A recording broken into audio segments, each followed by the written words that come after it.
ፈቃድን ለባህሪ ነው ለአካል ነው የሚሰጠው ኤፍሬም?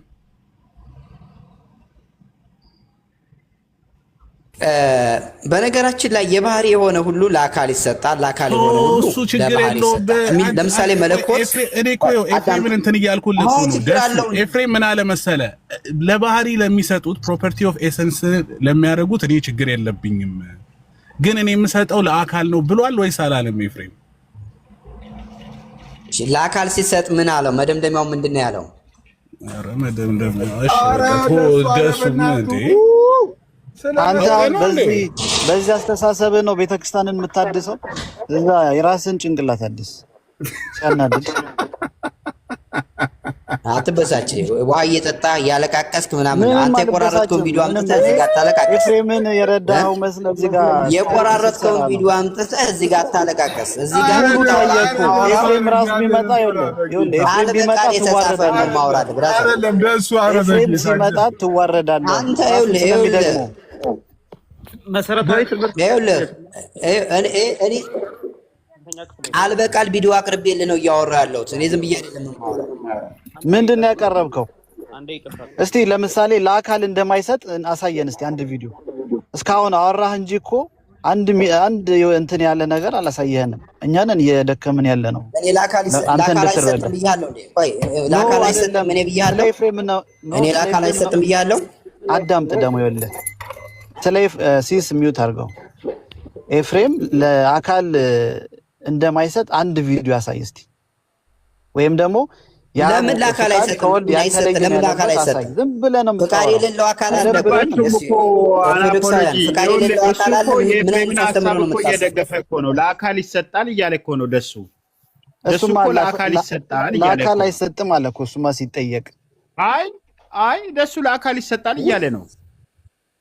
በደንብ ስማኝ። እሱ ራስህን ፍቃድ አብ ፈቃድ አለው ስንል ቆይ አንድ አዳምጠኝ። አፖሎጂ እንትን ወንድምነት አብ ፈቃድ አለው ብለን ምን ለማን እንሰጣለን? ፈቃዴን ለአካል እንሰጣለን። አብ ማን ነው? አካል ነው። ወልድ ፈቃድ አለው እንላለን። ወልድ ምንድን ነው? አካል ነው። መንፈስ ቅዱስ ፈቃድ አለው እንላለን። መንፈስ ቅዱስ ምንድን ነው? አካል ነው። ግን እነዚህ ሶስቱ ፈቃዶች ሶስት የተለያየ ፈቃድ ማለት አይደለም ነው።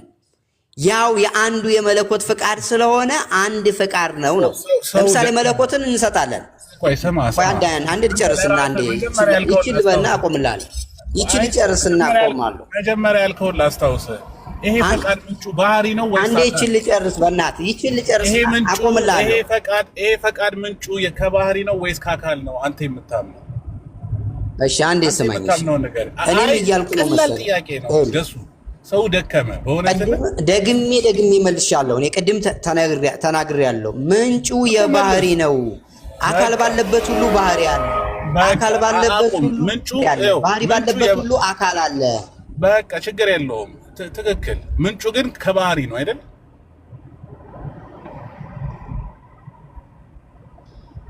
በደንብ ደግሜ ልንገርህ።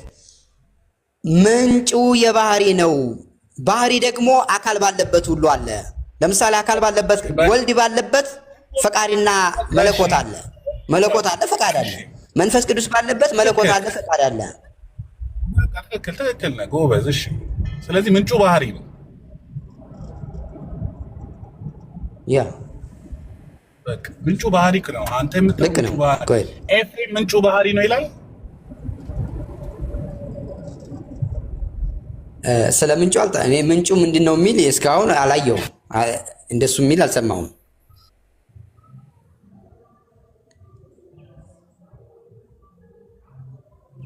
ስለ ምንጭ አልተጠየቀም። ስለ ምንጭ ያቀረበው ነገር የለም። ኤፍሬም ያለው ምንድን ነው? እኔ እዚህ ቃል በቃል ያየሁትን ቪዲዮ ሌሎችም ጋር አሁን እያየሁ ያለሁት ሶሪ ደስ አብ አካል አለው ነበረ። ምን አልከኝ? እኔ ኤፍሬም ያለው ምንድን ነው? አብ ፈቃድ አለው፣ ወልድ ፈቃድ አለው፣ መንፈስ ቅዱስ ፈቃድ አለው። ግን ሶስት ፈቃድ ሳይሆን አንድ ፈቃድ ነው ያለው። ይህንንም ደግሞ እኔ የምቀበለዋለሁ።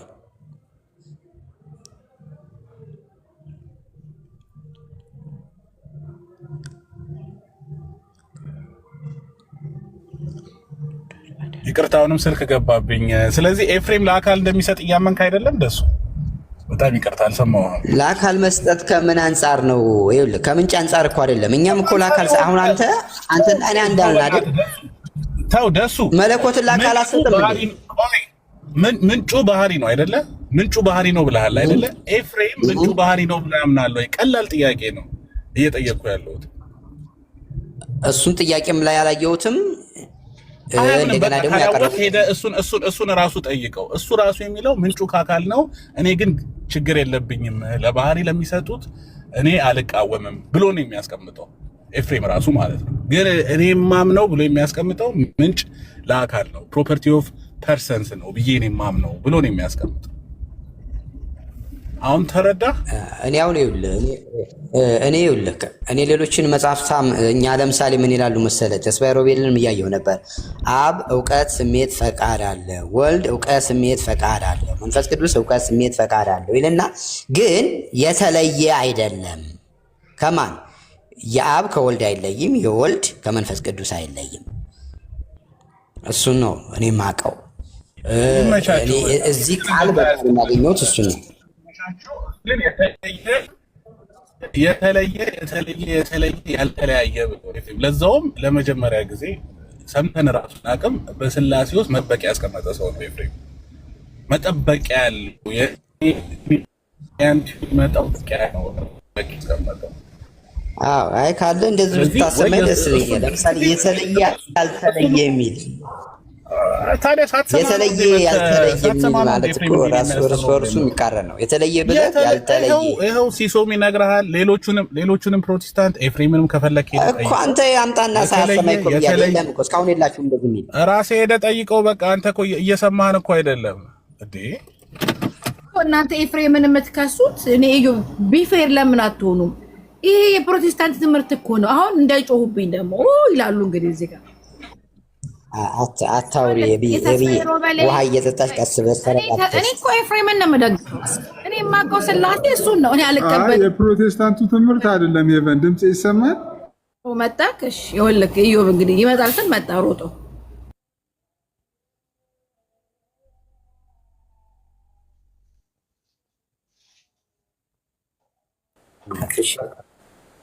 እሺ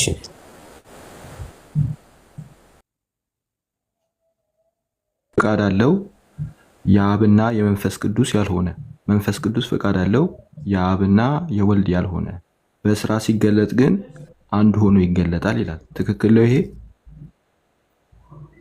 እንደሱ ከሆነ አይሆንም። እስኪ አውጣልኝ፣ አሳየኝ እስኪ እሱን። በቃ እንደዛ ነው የሚለው። አሁን በደንብ እንደሰማሁ ላረጋግጠልህ፣ ከፈተልህ እሱ እኮ ነው። እሺ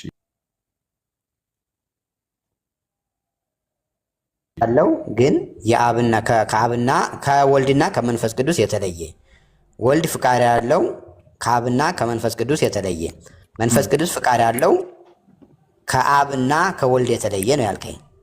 ያልሆነ ማለት ነው። እንደዛ ነው። የእሱን ቃል ልጠቀም ብዬ እሱ የሚል ካለ አሳየኝ፣ ችግር የለውም። እንደሱ እየጠየቀ አሁን ደግሞ እንዳትለወጥ። እሺ ጠይቅኝ እስኪ። ሄቨን ኢየሱስ የጸለየ ወደ ማን ነው እስቲ ንገረኝ። ይሄንን ጸሎት ያደረገው ኢየሱስ ሁለት ፍቃድ አለው ብዬሻለሁ። ቅድም እያወራሁ አልነበርሽም? እና ኢየሱስ ሁለት ፍቃድ አለው፣ ሰብአዊ ፍቃድና መለኮታዊ ፍቃድ አለው። መለኮታዊ ፍቃዱ ከአብ ጋር ከመንፈስ ቅዱስ ጋር ሪና የሆነ ወይም አንድ የሆነ ሪና ሳይሆን አንድ የሆነ፣ ሰውኛ ፈቃዱ ግን እንደኛ ደግሞ ከሰው ሁሉ ጋር አንድ የሆነ። እሺ ስለዚህ የወልድ የእግዚአብሔር ወልድ ሲጸልይ የጸለየ ወደ ማን ነው ስትል ወደ ማን ነው ያልኩት? ወደ ማን ነው ያልኩት? ወደ አብ ነው የሚጸልየው። መጽሐፍ ቅዱስ እንደሚናገረው ወደ አብ ጸለየ ይለናል። በጣም ጥሩ ያዝልኝ። በቃ እሱ ጋር እሺ ያዝልኝ። በጣም ጥሩ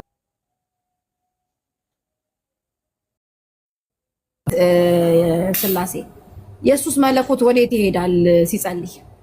አለ አብሮ አለ ከአብ ጋራ አለ ከራሱም ከአብ ጋራም አለ ከራሱም ከክርስቶስ ጋራ ለመለኮታዊ ባህሪ። ግን ይሄ የሚያሳየው ግብርን ነው የሚያሳየው። ስለ ግብር አይደለም። ቆይ ሲጸልይ ነው። ሲጸልይ የጸለየ ጊዜ ወደ ራሱ መለኮትነት ነው የሚጸልየው ማለት ነው ወልድ።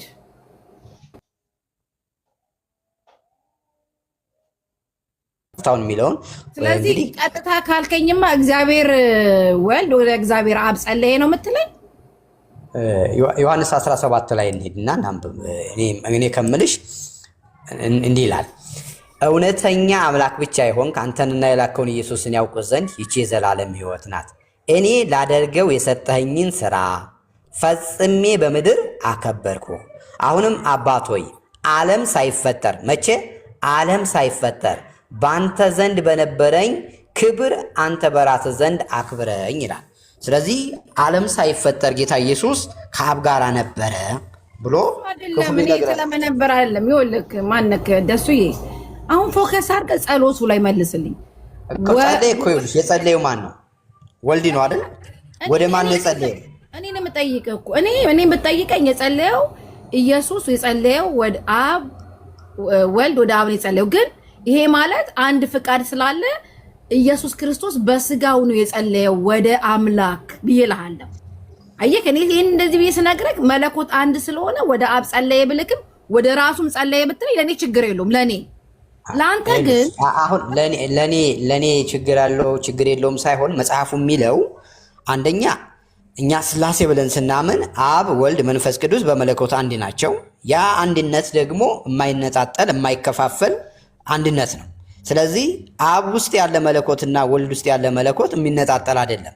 በግብር ግን ቆይ አዳምጪ እኮ ልመጣልሽ ነው።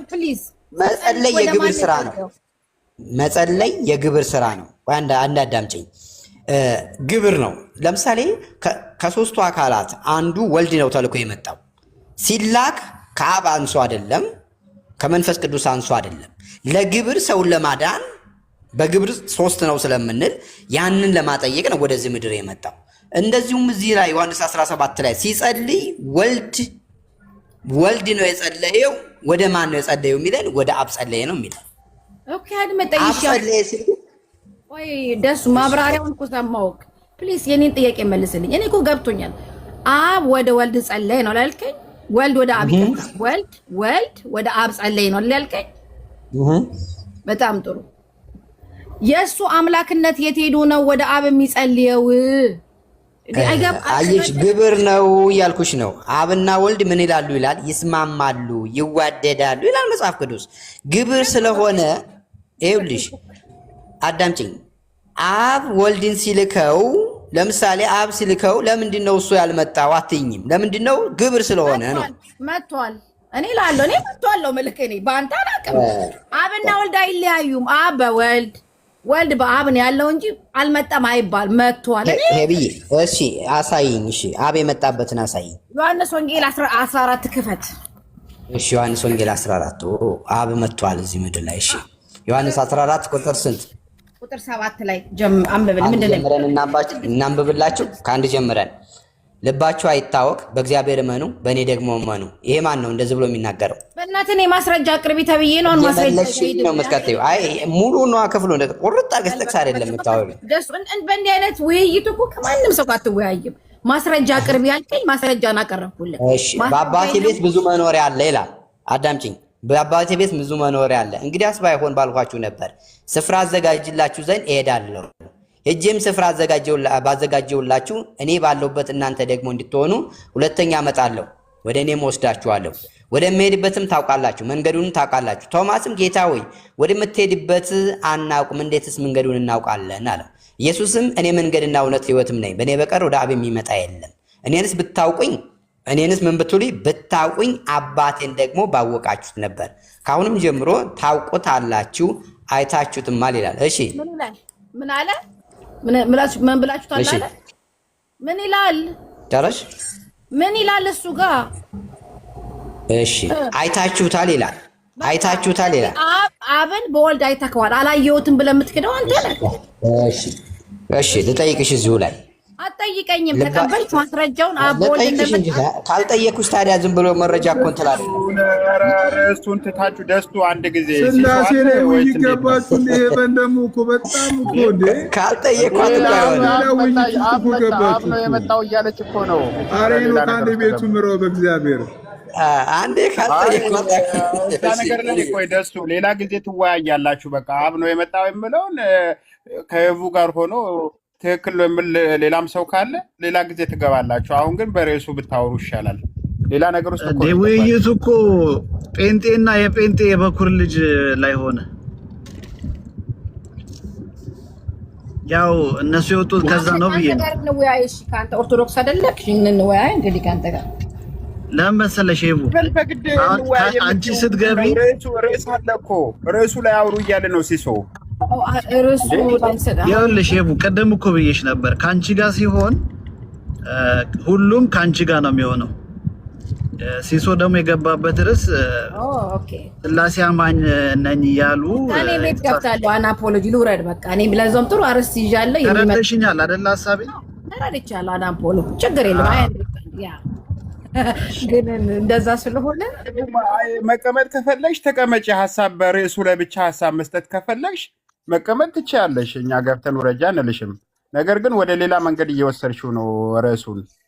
እኔ አልወሰድኩትም። እኔ ግን ሌላ ቀን ብሎክ ተደራረገናል። እኔ አርጌሃለሁ ይቅርታ እንጂ ሌላ ቀን ደሱ ሳይወጣ ሄቨን ሻሽ እንትን ደሱ ሳይወጣችን እንትን እንዲላይ ነው። ቀደም ተስፋዬ ሮቤልን አንሰጥ ሰላም ብያለሁ። እሺ ደሱ ተመለስና ቀደም ተስፋዬ ሮቤል ያልተለየ ብሎ ነው የሚያስቀምጠው ስላልክ እሱን አውጥተህ እንድታሳየን ማስረጃ እንድት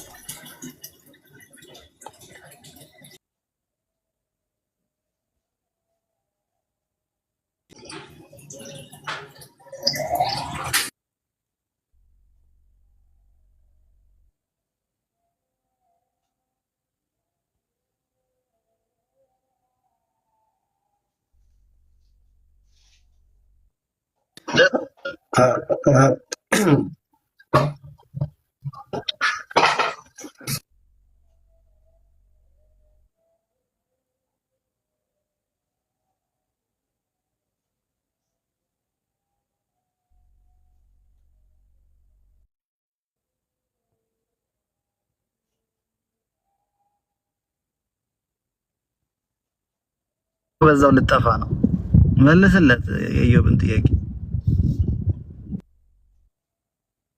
ቀደም ሲያወራ ምንድነው ተስፋዬ ሮቤል አልካደን ሲያብራራ ስሜት ፍቃድ ብሎ ሲናገር ይልና መጨረሻ ላይ ግን ያልተለያየ ብሎ ያስቀምጣል ይላል። ያልተለያየ ብሎ አያስቀምጥም። በአጽንኦት እንግዲህ ተስፋዬ ሮቤል በነገረ ስላሴ ላይ ብዙ ስራዎች አሉት። ያንን መካድ አንችልም። በተለይ ከኦንሊ ጂሰሶች ጋር በሚያደርገው ዲያሎግ ላይ በጣም ብዙ በራሪ ወርቀቶችም አሉ። በጣም ብዙ እንትኖች አሉ። ኦኬ እሺ አሳያለሁ። እሱ ካለው ማስረጃ እንዳይመጣ ነው። ከተለየ ሀሳብ ካለው ኢትስ ኦኬ እሺ ዮባ ተስፋዬ ሮቤል ፍቃድን ለማን ነው የሚሰጠው? መጀመሪያውን በአርስቱ እሱን ለመናገር ስለፈለኩኝ አንደኛ ያልተለያየ ምናምን ብሎ የሚያስቀምጥበት የለም። ካለ እሱ ኤፍሬም ብቻ ነው ኤፍሬም የኔ ብቻ ነው ብሏል። እሱ ነው እናንተ ለምን ኤፍሬም የተለየ ያልተለያየ የኔ ነው ብሏል። ግን ተስፋዬ ሮቤል ፍቃድን ለማን ነው የሚሰጠው የሚለውን በዛው አሳየን። ያ እኔ እየጠየኩት ያለሁት ምንድነው ደሱ ቅድም እንደዛ ስላለ ምናልባት ያነበበበት ሊሆን ያው መጽሐፍቶች ስላሉት ተስፋዬ ሮቤል ምናልባት አንዱ መጽሐፍ ላይ አንብቦት ከሆነ እሱን አውጥቶ ቢያሳየን ደስ ይለኛል። እኔ ግን በተደጋጋሚ መጽሐፍቶቹ ላይ የተመለከትኩትኝ ቆይ ራሳችሁ እንድትፈርዱ አደርጋችኋለሁ። ከዛ በፊት ግን እኛ ላይክ ልዩነቱ እንዲገባችሁ ያክል ማለት ነው ይሄ የኛ መጽሐፍ ነው። የኛ መጽሐፍ ላይ ነው ሚስጥረ ስላሴን ስናብራራ ስላሴ በስም በግብር በአካል ሶስት ሲሆኑ በባህሪ እንላለን።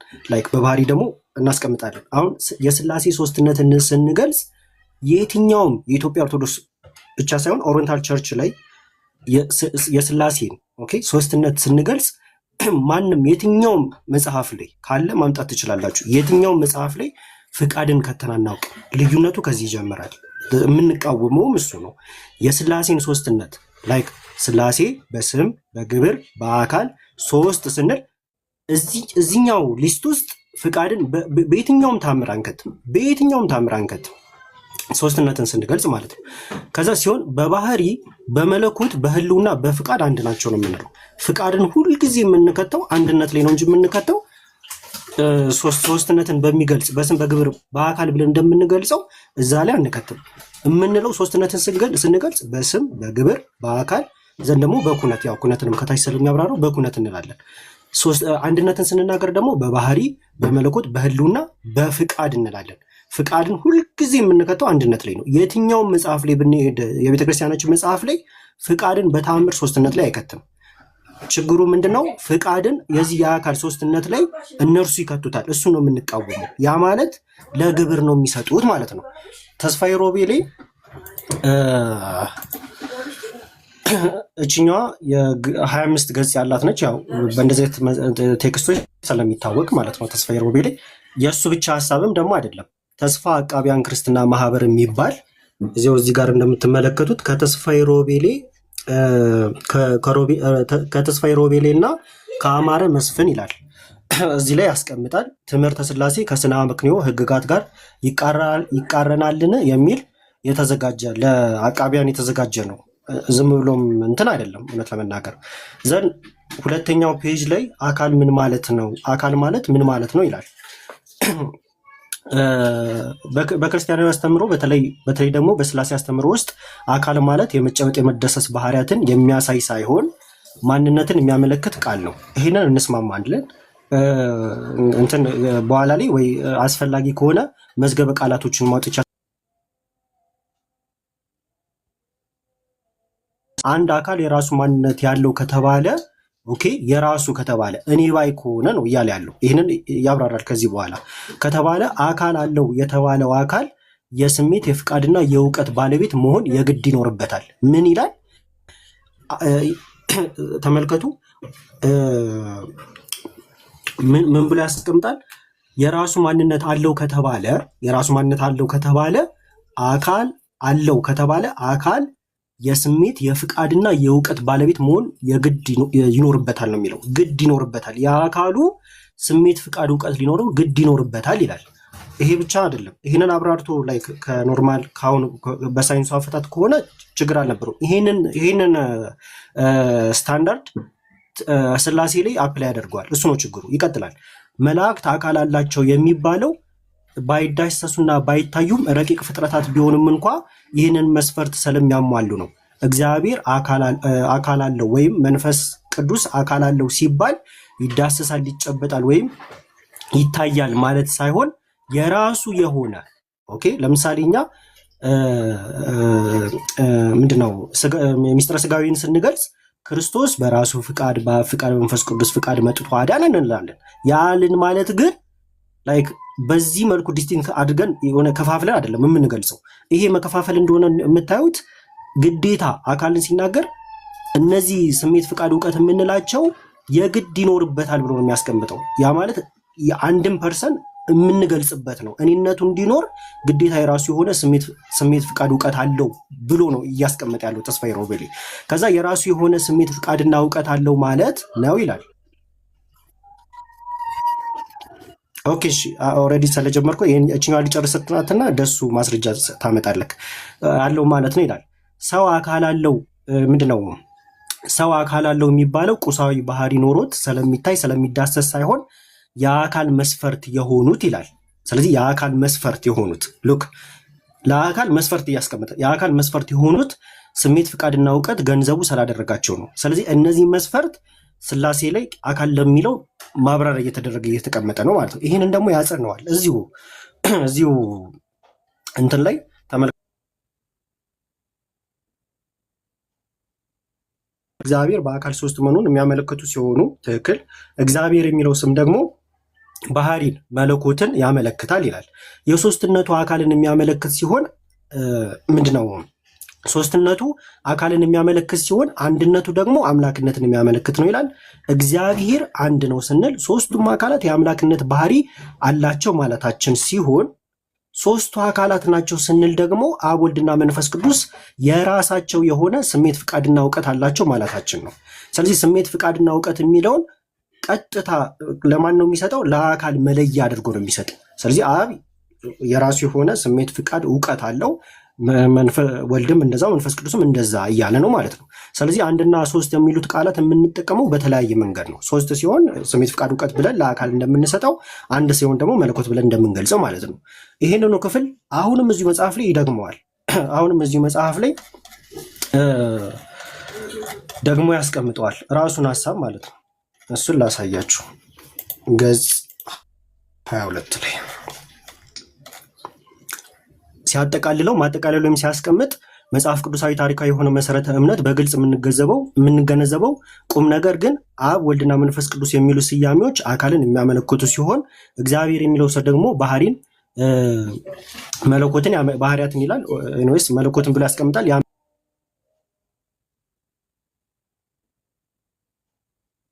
ይላል እንስማማለን። ከዛ እግዚአብሔር አንድ ነው ስንል ሶስቱ አካላት የአምላክነት ባህሪ አላቸው።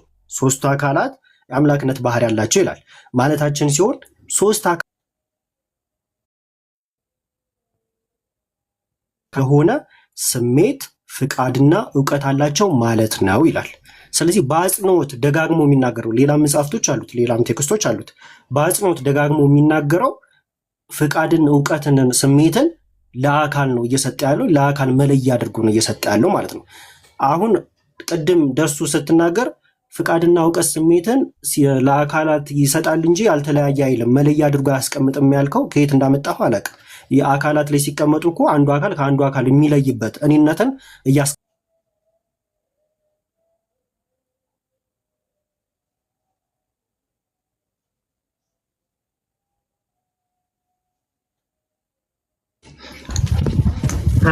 የሚመልስልህ አይመስለኝም። ምክንያቱም አሁን መጥቶ አልጠይቀው ስልህ መጥቶ ነበር ድጋሚ ሀይድ አረገ እና አይ ቲንክ ዊዝ ኦል ዲው ሪስፔክት ለህሊናው የሚኖር አይነት ሰው አይመስለኝም። ዝም ብሎ ነው እንትን የሚለው።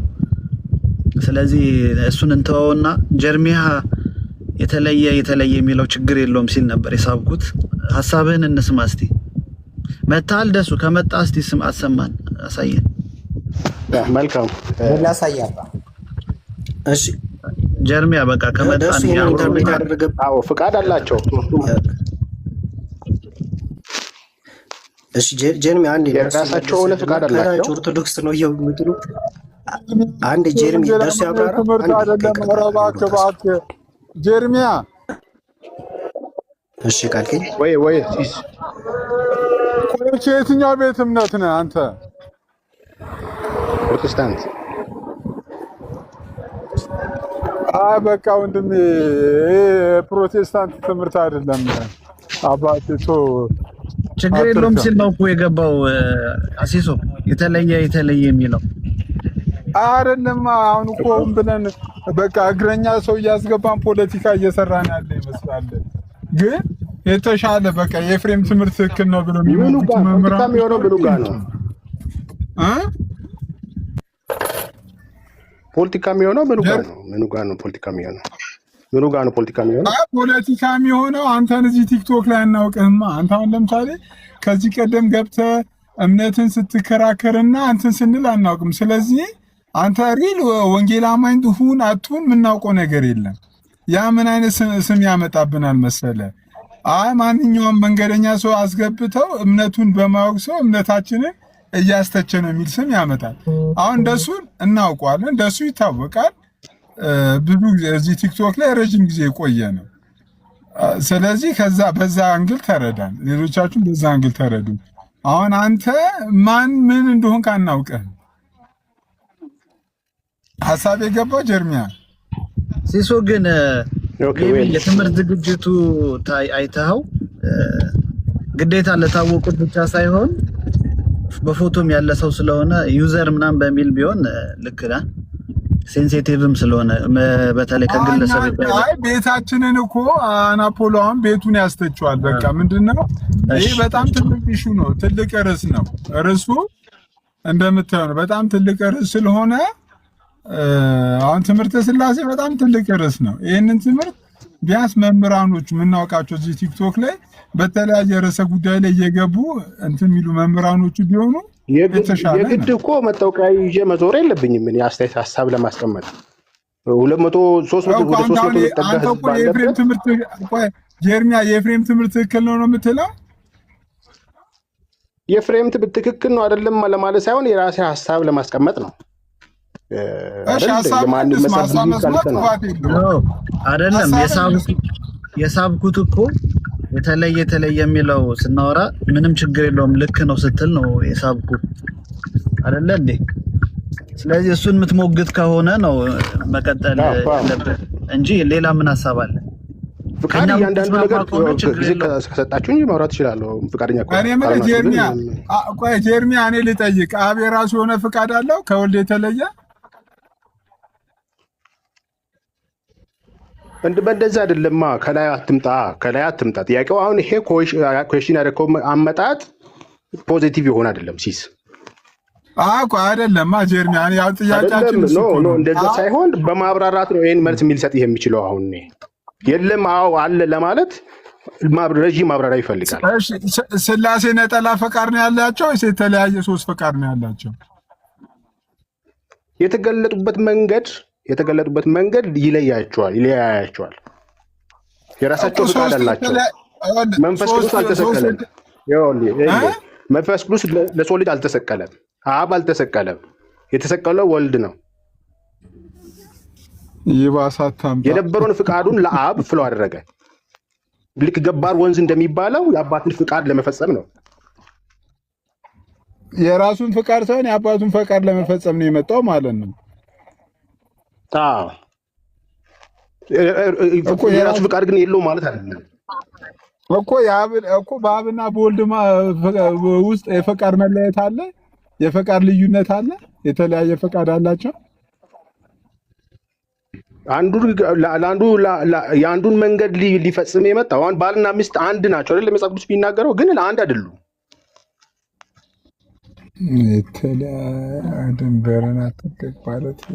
ባልና ሴትና ወንድ ተደምረው አንድ ይሆናሉ ካለ አንድ ናቸው። እውነት ነው። አንድ ነው ግን የሚከፋፍላቸው እውነት ነው። የኔና የሚስቴ ፍቃድ ይለያያል። እኔ ለምሳሌ እራት ዛሬ እኔ ፒዛ ብበላ ደስ ይለኛል። ሚስቴ ደግሞ ምስር ወጥ ልትፈልግ ትችላለች። ሁለታችን የፈቃድ ልዩነት አለን። እንደዚህ አይነት ልዩነት ነው ያላቸው በስላሴ። አረ እንዳታስቀስፈን በእግዚአብሔር በእናትህ ጀርሚያ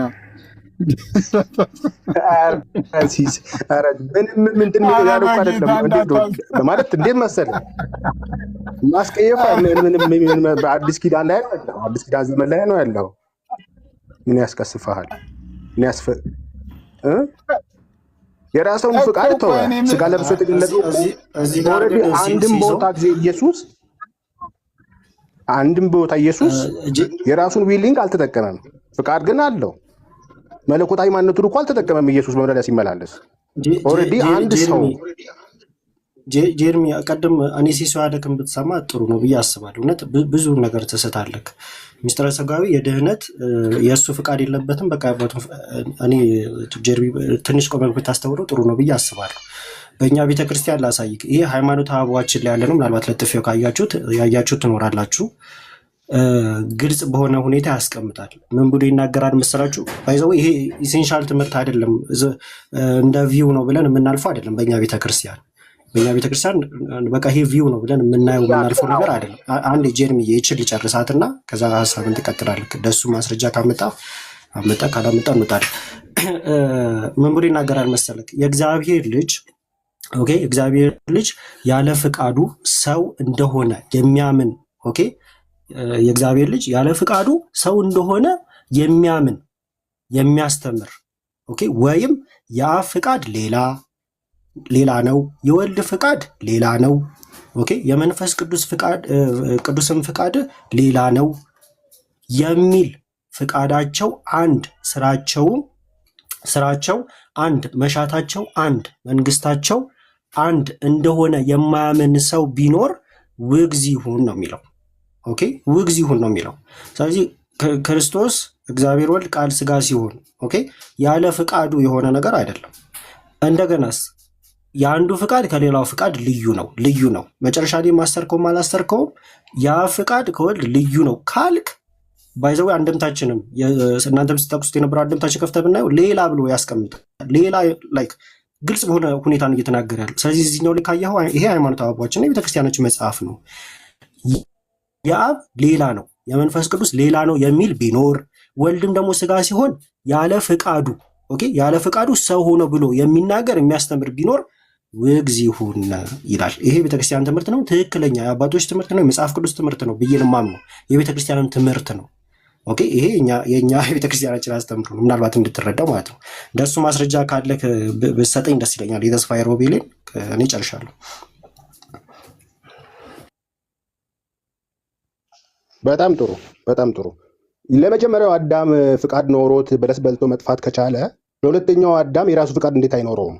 ይህን መልሱልኝ። እሺ እናንተ ፍቃዱን ተጠቅሞ ዛፍ በልቶ ሞተ። ፍቃድ አለው፣ የማድረግና ለማድረግ ራይት አለው።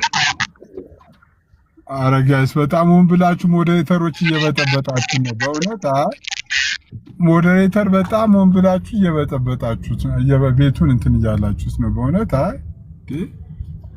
አይደለም እንትና ጀርሚ ታች ጀርሚያስ እታች ውረድና እንደ ኤርሚያስ እንኳን ታብታብ አድርግ አለልን። በፈቃድ ታብታብ አድርግ እንጂ እታች ወርደ እንትን በል።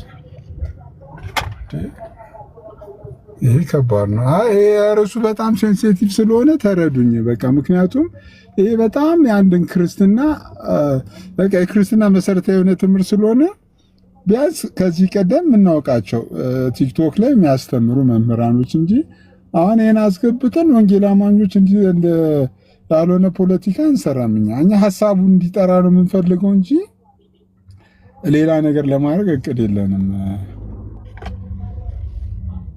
እንደዛ ብታረጉ ጥሩ ነው። ሄኖክ እስቲ አውራን፣ የሆነ ስራ እየሰራው ስለሆነ ነው።